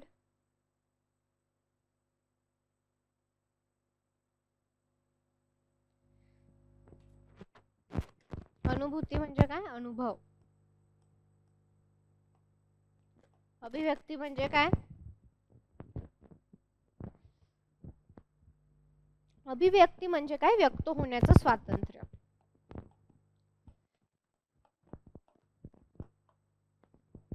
म्हणजे ज्याला इंग्रजीमध्ये आपण freedom of expression, freedom of speech. म्हणजे अभिव्यक्त होणे म्हणजे काय, की लिहिण्याच्या माध्यमातून आपल्याला जे वाटतं ते मांडणे, बोलून, कविता करून, साहित्यातून, म्हणजे वेगवेगळे प्रकार. जसं चित्रपट आहे ते एक अभिव्यक्तीचं माध्यम आहे. आपण कोणाला तरी ऐकायला जातो ते त्यांचं अभिव्यक्तीचं माध्यम आहे. कविता आहे ती एक अभिव्यक्तीचं माध्यम आहे. कथा, कादंबरी, साहित्य हे सगळे काही अभिव्यक्तीचे माध्यम, म्हणजे काय, व्यक्त होण्याचं जे काही स्वातंत्र्य आहे, जे काही माध्यम आहे ते. आता तुम्ही म्हणाल व्यक्त होण्याचं स्वातंत्र्य आहे आपल्याला, हे आपल्याला भारतीय संविधानाने दिलेलं आहे. तर मग कोणी कसंही व्यक्त व्हायचं का? म्हणजे बाहेर जाऊन असं जोरजोराने ओरडून अश्लील बोलायचं का, किंवा काही पण अश्लील दाखवायचं, अश्लील लिहायचं, असं त्याचं होत नाही का? बाबा निदान कमीत कमी त्याच्यावर काही थोडेफार निर्बंध आहेत. ठीक आहे, ते संविधानाचा भाग आहे, पण तुम्हाला माहितीसाठी तर हे काय व्यक्त होण्याचं जे काही आहे ते स्वातंत्र्य आहे. तर आता समजा मी जाऊन बाहेर म्हटलं की चला आपण, किंवा एखाद्या व्यक्तीने म्हटलं की चला ह्या जातीच्या सगळ्यांनी गोळे व्हा, तलवारी काढा आणि चला आता आपल्याला खून करायला जायचंय माईकवर. It is not possible. काय व्यक्त करतोय, कोणत्या अभिव्यक्तीचं स्वातंत्र्य आपल्याला आहे हे सुद्धा महत्वाचं आहे.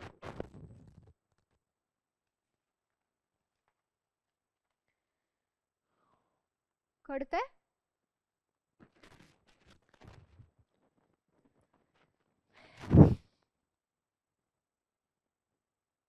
Very good.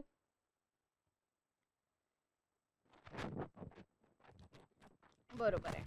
ठीक आहे.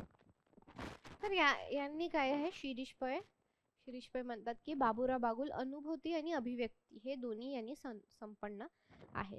कदाचित त्यांच्यामधल्या सुप्त सामर्थ्याची त्यांना जाणीव नसेल, पण एखादी अनुभवांचा विशाल पट उघडून दाखवणारी, वाचकाला थक्क करून सोडण्याचे सामर्थ्य असलेली कादंबरी ती ईर्षेला पेटून सहजगत्या लिहू शकतील असा विश्वास त्यांना वाटतो.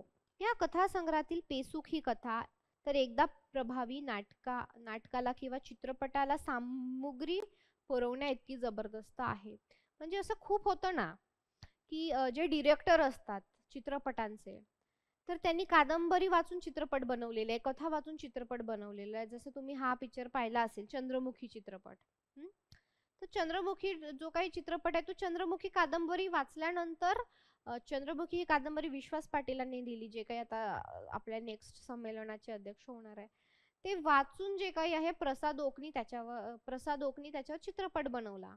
किंवा हा पिक्चर आहे जोगवा. तर हा जोगवा पिक्चर कसा, ते तुम्हाला गाणं माहित असेल ना, जीव रंगला दंगला असा. ठीक आहे. तर ते जे काही आहे आपले हे राजन गवस जे आहेत त्यांच्या कादंबरीतून तो चित्रपट जो काही आहे तो निर्माण झालेला आहे.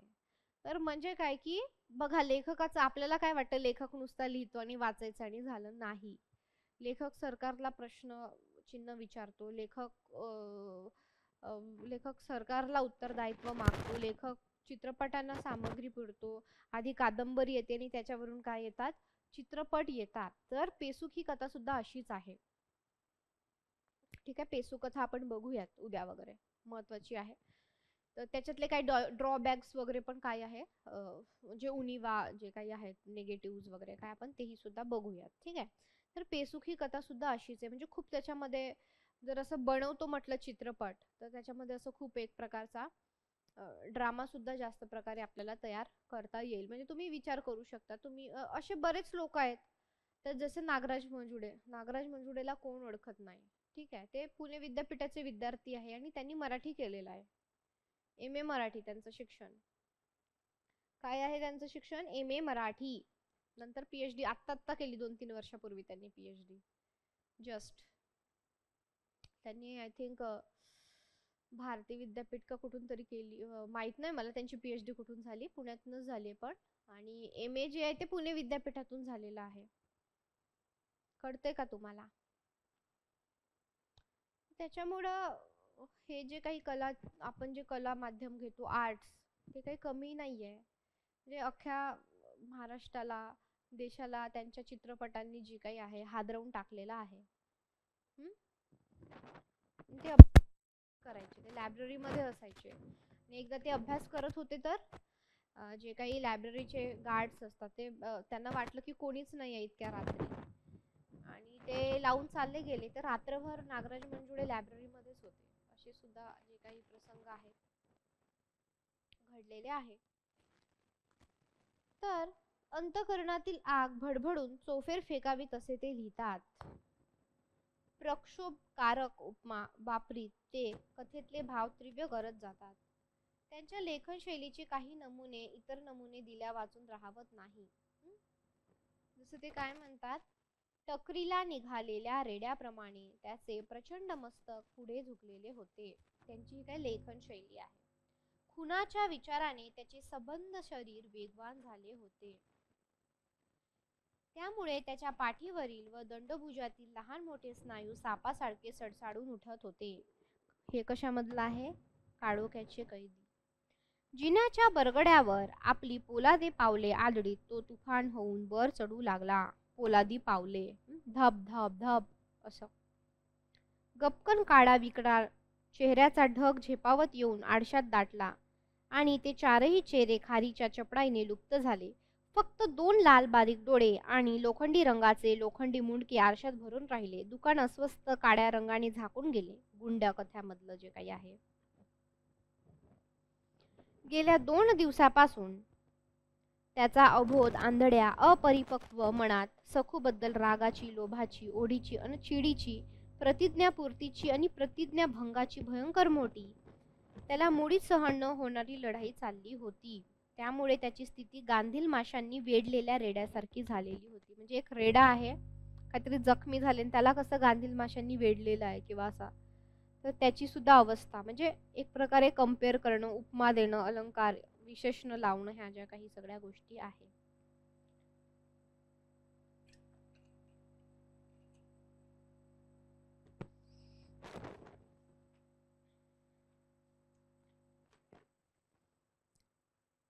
ठीक आहे. अजून तुम्हाला अशा प्रकारचे कुठले कुठले विशेषण आठवतात? तुम्ही कोणकोणत्या कथा वाचलेल्या आहे सांगा बरं. सगळे ऑनलाईन ऑफलाईन विद्यार्थी. कोणी सगळ्या वाचल्या, कोणी अर्ध्या वाचल्या, कोणी 1-2 वाचल्या, कोणी वाचलाच नाही. चला सांगा बरं. चला चॅट बॉक्स मध्ये लिहा.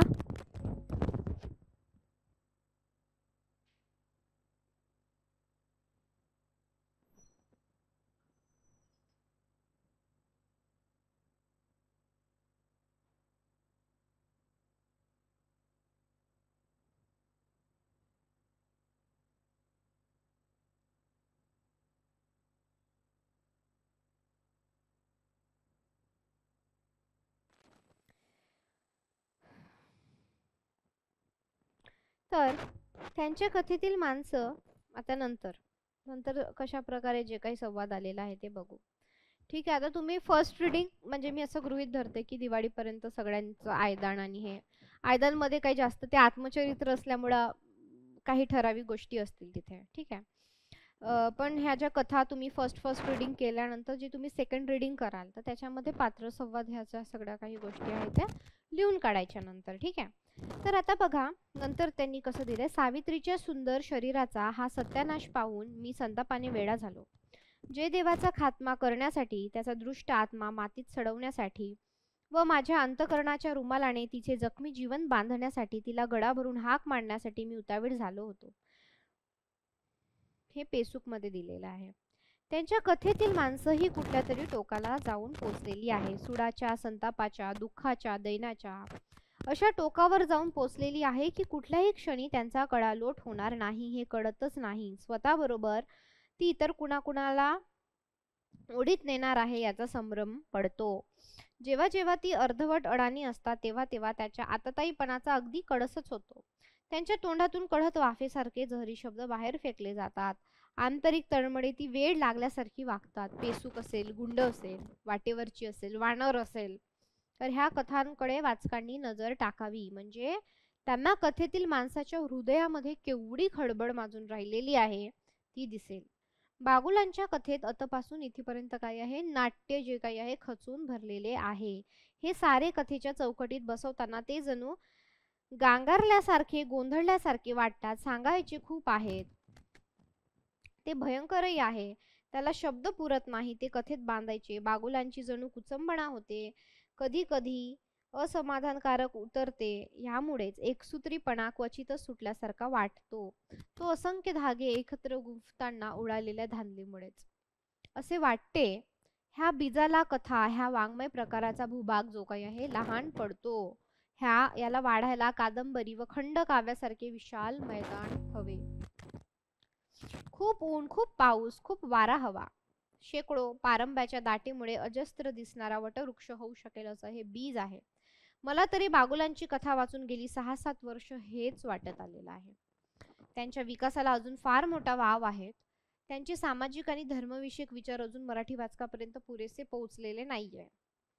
पण अजून पुष्कळ अवकाश आहे. तोवर त्यांनी वाट पाहावी, खूप लिहावे, घाई करू नये, संथपणे असेच पुढे पुढे वाहत राहावे, थांबू नये, क्षणभरही थांबू नये. त्यांच्या लिखाणातला आवेग आणि गती अशीच वाढत जावी. त्याचबरोबर मनापासून वाटते त्यांच्या लेखणीचे सामर्थ्य आपल्याला संपूर्ण तेजाने प्रकट व्हावीत आणि महाराष्ट्राला तिचे कौतुक व्हावे निदान एकदा तरी, असं जे काही आहे शिरीष पै म्हणतात 1963 आणि बाबूराव बागुल काही नंतर फार काही जास्त वारलेत, तर बाबूराव बागुल हयातीत नाही आहेत. ठीक आहे. तर अशा प्रकारे जी काही आहे प्रस्तावना आहे, म्हणजे याच्यातून एक कळेल की थोडंसं आपल्याला बाबूराव बागुलांचं व्यक्तिमत्व थोडंसं, जास्त नाही पण याच्यातून कळण्यास मदत झाली आणि त्यांच्या कथेबद्दल जे काही आहे आपल्याला हे झालेलं आहे. ठीक आहे. तर थोडंसं लिहून घ्या. चला पहिले कथेचं लिहून घ्या. काळोख्याचे कैदी याच्यातले पात्र लिहा. चला काळोख्याचे कैदी मधले पात्र लिहून घेऊ. चला लिहा काळोख्याचे कैदी पात्र. काळोख्याचे कैदी पात्र.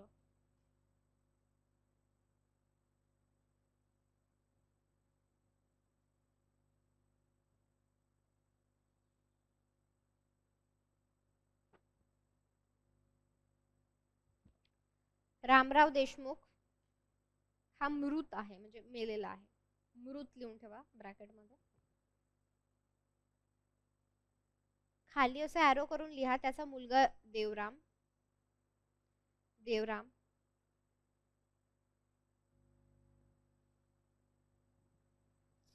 नंतर लिहा बानू. बानू. बानू. आणि नंतर कमळा.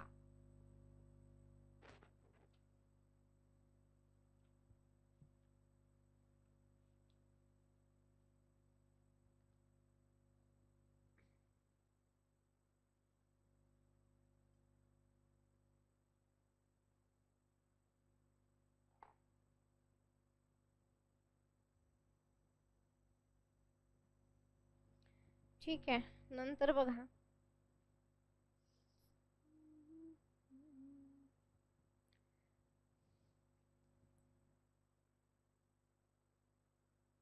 नंतर तुम्ही कुठल्या याचे काढले का? काल आपण याचे लिहून घेतले होते है ना.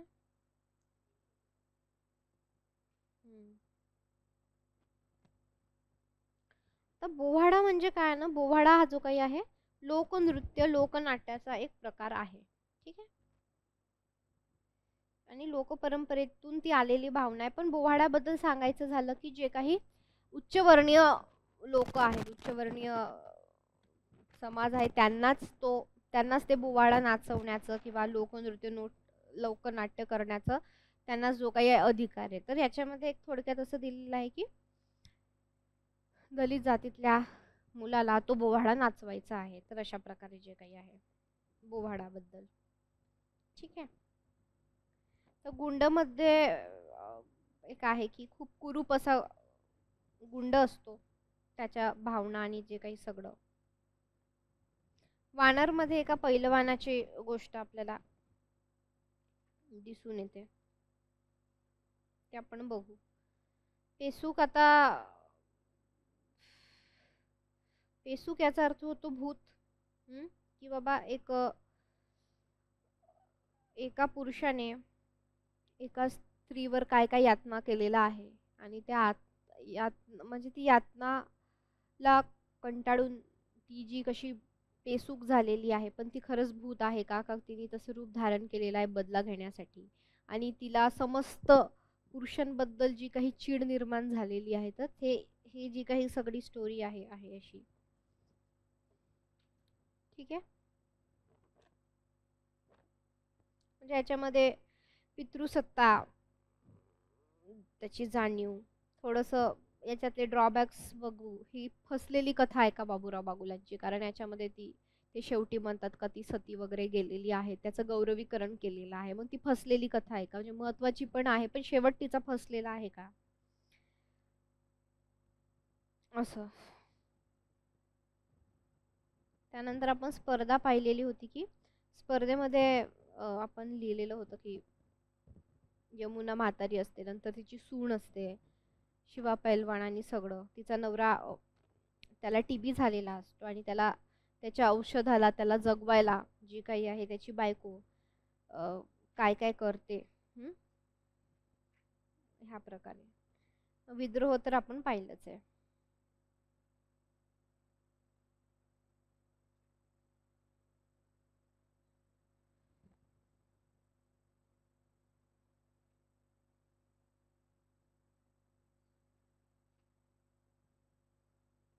जेव्हा मी जात चोरली होती, ती पण आहे की जेव्हा मी जात चोरली ह्या कथेमध्ये काय आहे की नोकरीसाठी नोकरीसाठी राहण्यासाठी कसं बाबा खोटं जात सांगून जात लपवून जे काही राहायचं जी काही जगण्याचा संघर्ष, नोकरीचा संघर्ष, राहण्याचा संघर्ष करण्यासाठी कसं जात चोरून राहावं लागतं त्याच्यासाठीचं जे काही आहे हे. ठीक आहे.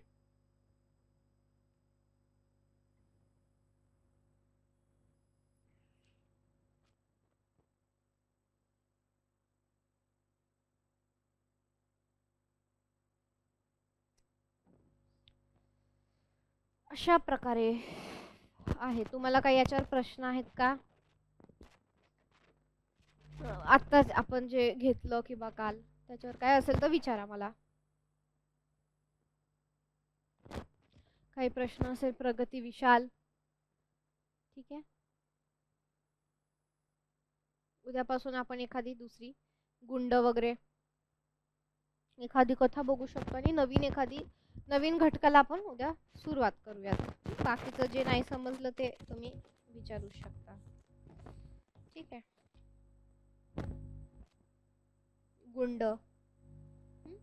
तर गुंडमध्ये हे जे काही आहे त्याच्यामध्ये ही कथा थोडीशी वेगळ्या अर्थाने कशी आहे की त्याच्यामध्ये थोडे इंग्रजी संवाद आहेत, म्हणजे 2-3 डायलॉग्स आहेत की काय आहे, give me some chips quickly म्हणजे काय, फास्ट. त्यानंतर काय आहे, डज शी लव मी, अशा प्रकारे. तर हे गुंड या कथेतील जे काही आहे संवाद. तर याच्यामध्ये जयंतीबेन आहे. अशा प्रकारे याच्यामध्ये काय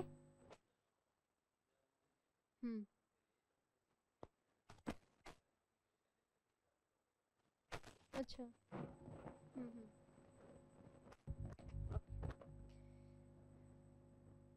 तर जयंतीबेन वगैरे, त्याच्यानंतर गुंड, त्यानंतर असं सगळं जे काही आहे त्याच्याबद्दल आहे.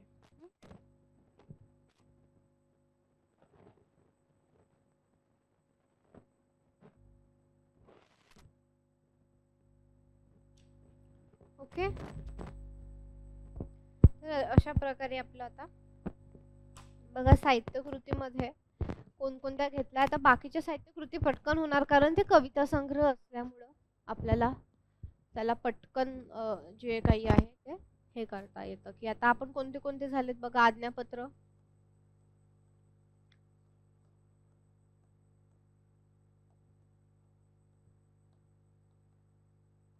जेव्हा मी, बनगरवाडी, आयदान. तर बघा आपल्याला एकूण 10 साहित्यकृती आहेत. याच्यापैकी आपण म्हणजे ह्या झालेल्या आहेत. ठीक आहे. याच्यामध्ये तुम्हाला काही डाऊट्स असेल तर आपण ते जे काही तो हे आहे ते घेऊयात. समजा तुम्हाला जेव्हा मी तुम्हाला समजा उदाहरणार्थ नाही समजली तर तुम्ही म्हटले की मॅडम हे घ्या, तर आपण घेऊ. हे तुम्ही वाचायचे का. तर बघा बाकीचे जे काही आहे, कोण म्हणतं टक्का दिलाय आहे किंवा भिचकी वही आहे, स्मृतिचित्रे आहे, हे बाकी जे काही आहे तर काही याच्यामधले आता एक 3-4 तर नुसते कविता संग्रह ते पटपट होणार, लगेच होणार आणि त्याच्यात काही तुम्हाला वाचायची गरज नाही कारण मी अर्थ सांगणार, मी लिहून देणार, फक्त तुम्हाला तेवढंच हे करायचं आहे. हे सगळं आपलं जे काही आहे कम्प्लीट झालेलं आहे. तर उद्या आपण एका नवीन याच्यापासून सुद्धा घेऊ शकतो, ते भेटणार आहोत. ठीक आहे. तर कोणते कोणते बघा बरं. तर आपल्याला जीना आमचं घ्यायचंय. गिधाडे आहेत आपले. लीळाचरित्र आपण ते महानुभव आणि लीळाचरित्र एका वेळेसच घेणार आहोत. ठीक आहे. वरण भात लोणचं आहे, पायी चालणार आहे, वडीव आहे.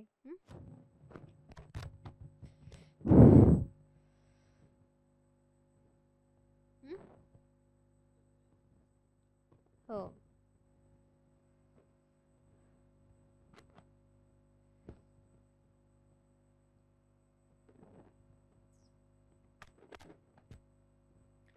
तर आपण आता हळूहळू जे काही आहे महानुभव पंथ, महानुभव आणि हे सोबत सोबत जाणार आहे. बघा तुमचं जे काही सिलेबस कसा डिझाईन केलेला आहे ना, की जे घटक 9 पर्यंत आहे तर त्या घटक 9लाच म्हणजे सगळे पहिल्यापासून ते 9 पर्यंत त्याला अनुसरूनच तुम्हाला साहित्यकृती दिलाय.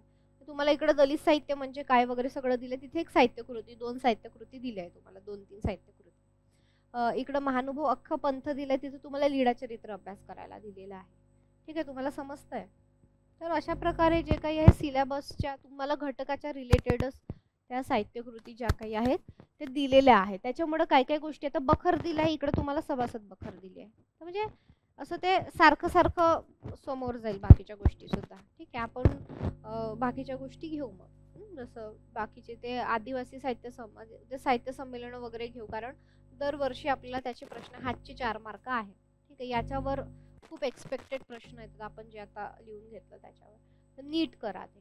ठीक आहे, चालेल, थांबू आपण इथेच, भेटूयात उद्या. ठीक आहे, तुम्हाला काही शंका असेल, तुम्हाला काही समजलं नसेल तर इथं सांगा, आपण ते त्या पद्धतीने